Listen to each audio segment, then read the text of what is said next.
ಅಯ್ಯೋ ನಂದೋರೆ, ಅಂತೂ ದೊಡ್ಡ ಮನ್ಸು ಮಾಡಿ ಮನೆಗೆ ಬಂದ್ರಾ? ನಿನ್ನ ದರ್ಶನಕ್ಕಾಗಿ ಜಾತಕ ಪಕ್ಷಿ ಹಾಕಿ ಕಾಯ್ತಾ ಇದ್ದೆ. ಈಗ ತೃಪ್ತಿ ಆಯಿತು ನನಗೆ. ಥೇಟು ಅವರ ತದ್ದು ರೂಪಾನೇ. ನಮ್ಮ ತಿಮ್ಮಣ್ಣನೇ ಹುಟ್ಟು ಬಂದಿದ್ದಾನೆ.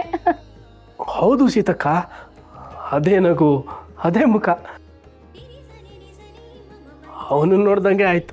ಹೌದು ಮಾಧವ, ಮಂದಿ ಕಣ್ಣಿಗೆ ಮರ ಬಿತ್ತು ಅನ್ನೋ ಹಾಗೆ ಎಲ್ಲಾರ ದೃಷ್ಟಿ ಒಟ್ಟಿಗೆ ಅದ್ರ ಮೇಲೆ ಬಿದ್ರೆ ಮಗು ತಡಿಬೇಕಲ್ವೇ?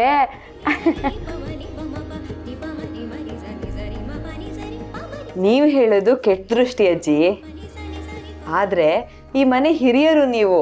ನಿಮ್ಮ ದೃಷ್ಟಿ ಕಿರಿಯರಿಗೆ ರಕ್ಷಾ ಕವಚ ಇದ್ದ ಹಾಗೆ. ಏನೂ ಆಗಲ್ಲ, ನೋಡಿ ಸಂತೋಷ ಪಡಿ.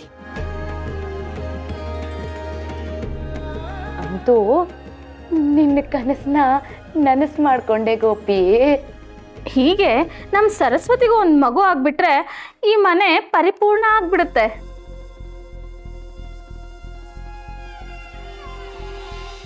ಆದರೆ ಯಾಕೋ ಮದುವೆ ಆಗಿ 1 ವರ್ಷ ಆದರೂ ಏನೂ ಆಗಲಿಲ್ಲ ಪಾಪ. ಏಯ್, ಯಾವ ಸಮಯದಲ್ಲಿ ಏನು ಮಾತಾಡಬೇಕು ಅನ್ನೋ ಬುದ್ಧಿ ಇಲ್ವೇನೆ ನಿನಗೆ?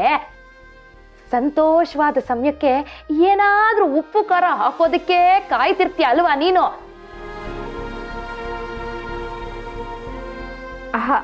ಅದು ಹಾಗಲ್ಲ ಸೀತಕ್ಕ, ಸರಸ್ವತಿ ಮೇಲಿನ ಕಾಳಜಿಯಿಂದ ಹಾಗೆ ಹೇಳ್ದೆ ಅಷ್ಟೆ.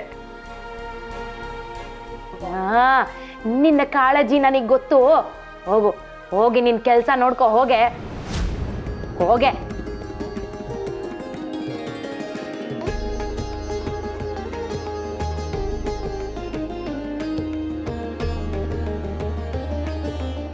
ಅಮ್ಮ ಕಮಲಾ, ಮನೇಲಿ ಅಪ್ಪ ಅಮ್ಮ ಎಲ್ಲ ಆರಾಮಾಗಿದ್ದಾರಲ್ವಾ?